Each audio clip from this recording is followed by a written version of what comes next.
After all of those rumors, Damian Lillard has ended up on the Milwaukee Bucks, but according to this failed report by Shams Charania, the Raptors could have been a lot closer to landing the superstar than you might think. Let's get into it.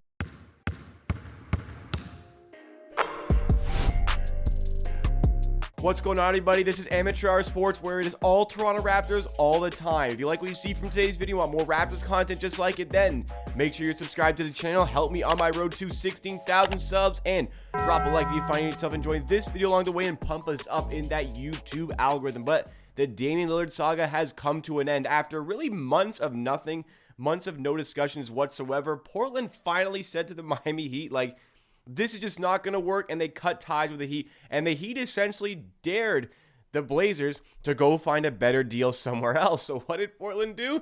They went and found a better deal somewhere else. Damian Lillard has ended up on the Milwaukee Bucks in a trade that sends Jrue Holiday to the Portland Trail Blazers, along with a plethora of first-round picks, and going to the Suns in this deal is some decent depth like Grayson Allen and Nasir Little, but also Yusuf Nurkic ending up on the Phoenix Suns, whereas DeAndre Ayton is going to the Portland Trail Blazers. So massive trade involved here, some big players moving, none bigger than Damian Lillard, none bigger in the Raptors universe as well, because the Raptors rumors regarding Damian Lillard were starting to get really serious, and if this story broke like 10 minutes later, there was a video ready to go for this channel talking about Damian Lillard's link to the Raptors once again, but we scrapped that. We're working on this one.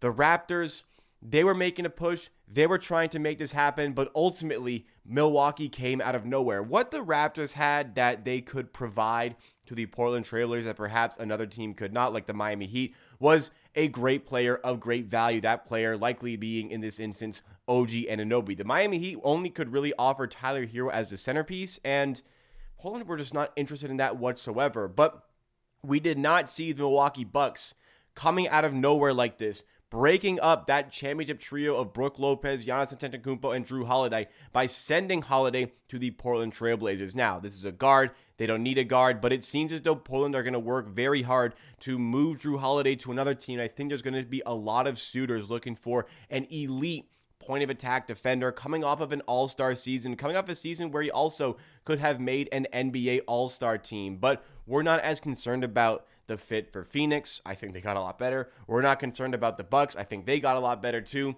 We're concerned about how the Raptors factor into this whole situation here. So if OG Anunoby was on the table, I really feel like Portland would have taken it. Maybe there was some pushback from Masai Ujiri side of things, the Raptors front office side of things, and thinking like, okay, a big risk in the sense like, what if Damian Lillard truly does not want to be here? Has that been communicated? Has he made it clear that his preferred destination is the Milwaukee Bucks? We don't know exactly what went on behind the scenes, but we can definitely make the inference that the Raptors were pushing hard. We can look at a tweet from Mark J. Spears yesterday, Hall of Fame reporter, who said that the Raptors were the front runners, actually, to land Damian Lillard. Like, the Raptors were pushing, and it seemed like they got pretty close. Mark J. Spears is very in tune with Damian Lillard's camp, so when he is reporting on Damian Lillard's situation, you can really take that information as true, as certified information regarding the subject, but all of this is speculation.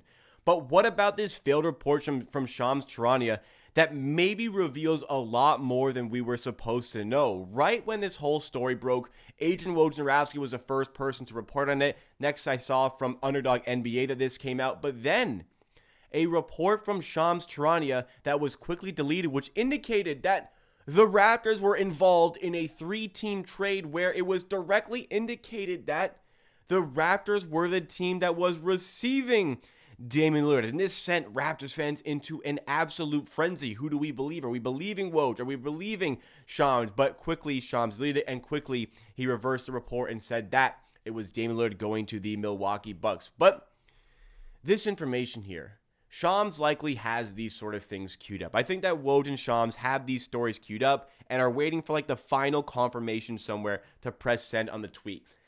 There has to have been something behind the scenes. There has to have been something that went on in this whole Damian Lillard saga as it unfolded and eventually unraveled into Milwaukee Bucks trade.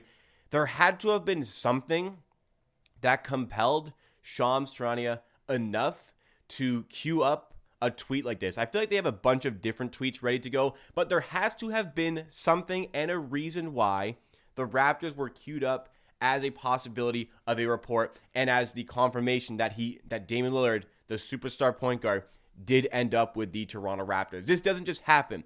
This doesn't just come out of nowhere. This is Shams Charania that we are talking about. Rarely makes mistakes like this. So, did the Raptors come close to landing Dame? Well, in this whole situation, once again, I think in the whole grand scheme, the Raptors were in discussions, but I've said on this channel in streams and videos, I think there was a good percentage that Damian Lillard was going to end up in Toronto, but I didn't think that percentage eclipsed 50%. I think that maybe it might have eclipsed 30%, but I'd have it in and around the 30% range in a chance of the Raptors landing the player. It's still a sizable percentage when you consider the quality of the player involved here, the quality of the player that almost ended up on the Raptors. But I think what also could be at play here, maybe it was that Damian Lillard trade that nearly happened for the Raptors, and it came down to Damian Lillard himself saying he prefers to go to Milwaukee.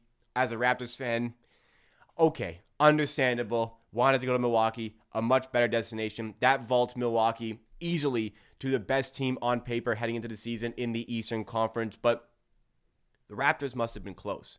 And perhaps maybe they weren't close with a Damian Lillard trade, but perhaps they were close in being involved in the trade in some capacity. Perhaps the Raptors were almost involved as the fourth team because Shams indicated that there were 4 teams involved in the trade. Could the Raptors have been a team that swooped in and added in some depth? I mean, I don't like Grayson Allen, but can't deny the spacing and shooting that he provide and the spacing and shooting that the Raptors lack.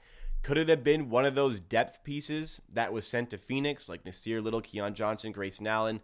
Could it have been one of those players that wound up in a Toronto Raptors uniform? Could it have been maybe Thaddeus Young, whose contract was shipped out to balance out salaries elsewhere? We don't really know exactly what went down here, what went on behind the scenes, but what we do know is that the Raptors were heavily invested in trying to make this happen. We know that the Raptors were very likely the front runners for a period of time of actually landing Damian Lillard. We don't know the exact specifics, but the Raptors were really close to making a trade. And it does kind of showcase to us that Masai Ujiri is not resting on his laurels here. Masai Ujiri is looking for action, is looking to make something happen, and the only direction that we're really seeing the Raptors go right now is up. I don't know if the Raptors are done here. They might be done just because nothing else is available, but there could be some appetite from Toronto's front office to try and improve this team and make it more competitive going into the season, because now we kind of start fresh here.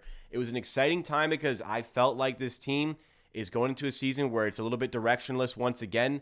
This was an opportunity to really provide a clear direction for where the team is going, but we're right back to square one. So what does Masai Ujiri have in his back pocket, if anything? What's going to be the plan for the season? I think likely we go back to that point where, hey, we're going to see what we have here and decide what this team is. We're not ready to make that commitment just yet, but my goodness, I think that this tweet that was deleted is going to haunt me for a very long time, and imagining just what the Raptors could have looked like if they had landed Damian Lillard in the summer of 2023. What do you make of this whole situation? Do you think it was just a simple mistake, or is something bigger at play? Let me know your thoughts and opinions in the comments down below. That is it for me for today. Drop a like if you enjoyed this video. Subscribe to Amateur Sports for more Raptors content like this. We'll see you again next time for another video.